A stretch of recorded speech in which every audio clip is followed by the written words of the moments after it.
Welcome back, everybody, with some homemade dough. First off, we're going to need a metal pan. Then we're going to need some whole wheat white flour. Yum. And then its friend, all-purpose flour, unbleached, just deliciousness. And then some sugar blend. It's a blend of sugar and stevia. And don't forget about salt. And Clabber Girl baking powder. And guess what? Sour cream. And olive oil. And a scooper duper. And a tiny scooper duper. And then a teeny tiny scooper duper. Don't forget about those. And a spatula. +5 to spatulaing. Yeah, I did there. Damn it. We have the scale. It measures stuff. And a rolling pin of disaster. It will fudge up some dough. No joke. No freaking joke. Jesus, that guy. And a spoon of doom. Spoon. +5 to scooping. And a measuring cup. Now we have everything together. We're gonna put this measuring device underneath the bowl, but actually I'm gonna switch it around because I can't see anything if it's pointing that direction. So first off, we're gonna put in our whole wheat white flour. It's gonna be around, we're gonna be making 2 dough balls, so 120 grams of whole wheat white flour, and then 20 grams of all-purpose. The all-purpose is going to make the dough a lot stretchier and easier to work with. And then we're gonna be doing 2 teaspoons, or I think those are tablespoons, one or the other. It doesn't really matter, does it? Oh yeah, it does. 4, so shit, I don't even know. Well, we're just gonna say whatever. Just put a bunch of scoops in there, okay? Just put some scoops. It's a bunch of scoops, 4 of each. I think it's 1/4 of a teaspoon. Teaspoon and tablespoons really confuse the hell out of me. And then we're gonna do about 14 grams of sour cream. What this does is it almost makes it like a pie crust. It makes it all delicious. Next up, we're gonna mix it all together. Get it nice and mixed. Yes, mixed. Oh, now pour in your oil. 10 grams of olive oil, which is gonna add elasticity and taste. Taste the rainbow, baby. Now we're gonna use our fingers to kind of pull everything together. Just make it nice and togetherness, if you know what I mean. Just do this for a while. It's gonna take a little while. That's just how it works. That's just life. Life takes a while. And dough is not different. Dough takes a long time. So next we're gonna be measuring out about 60 grams of water. Water is the most important step. If you put too much water, you gotta put more flour. And if you don't put enough water, you just gotta put a little bit more water. That's how it works. But just get it in there.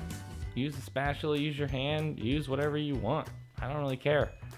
Just get it in there and just start working it with your hand, okay? Just keep working it. Add a little bit of water and just work it. You're gonna turn this mush into a ball, okay? Have you ever made mud balls as a kid? You know, you had to make a really good mud ball. That way you could throw it the farthest and possibly poke out some kid's eye. And that's just the key to the game. And that is what trained me to create these dough balls. And I developed this method kinda. Just put a little bit of water down there and dip it in and then roll it. Dip and roll, baby, dip and roll. This allows you to get that nice moistness, but without over moistening the ball. And just keep on keeping on. This is a whole wheat dough, so it's a lot tougher to, I guess, knead to an extent, but it doesn't have to be perfect because it is going to be a thin crust. So thin crusts are just gonna pretty much keep the same shape. They're just gonna get nice and crunchy, so you don't have to be as good or do as good of a job when you're kneading it. Just make a ball. Now we're gonna cut this ball in half and separate it into equal weights.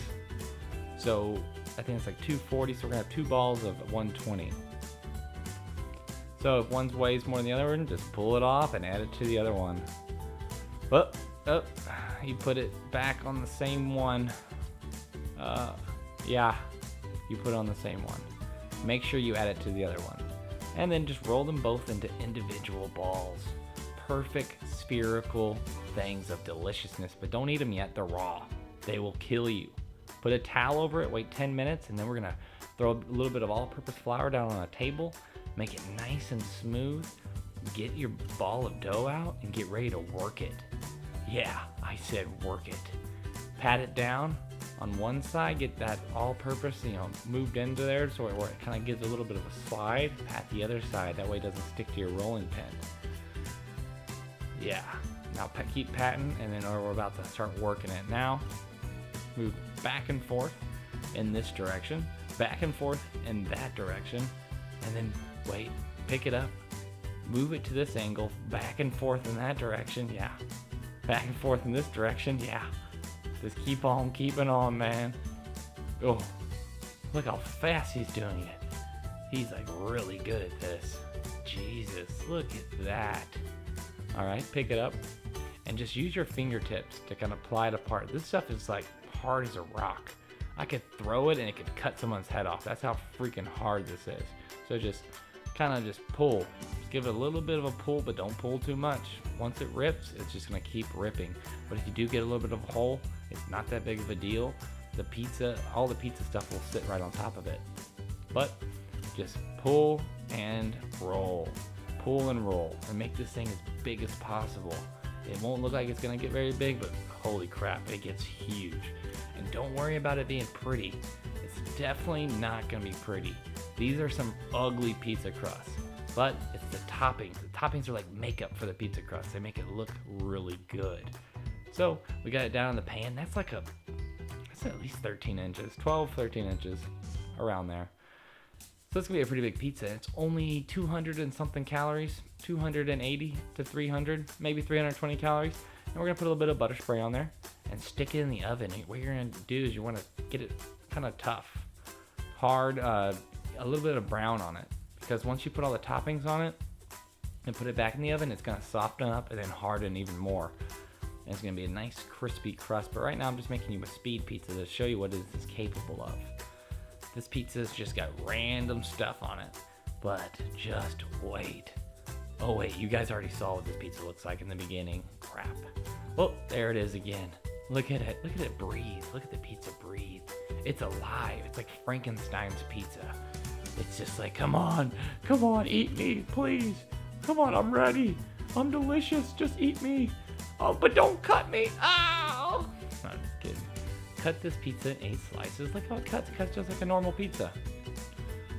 This is amazing, guys. It's making a pizza on your own. Not needing anybody to make dough for you. Imagine making dough for like your girlfriend's parents. Like how cool would that be? You would be like in for life, dude.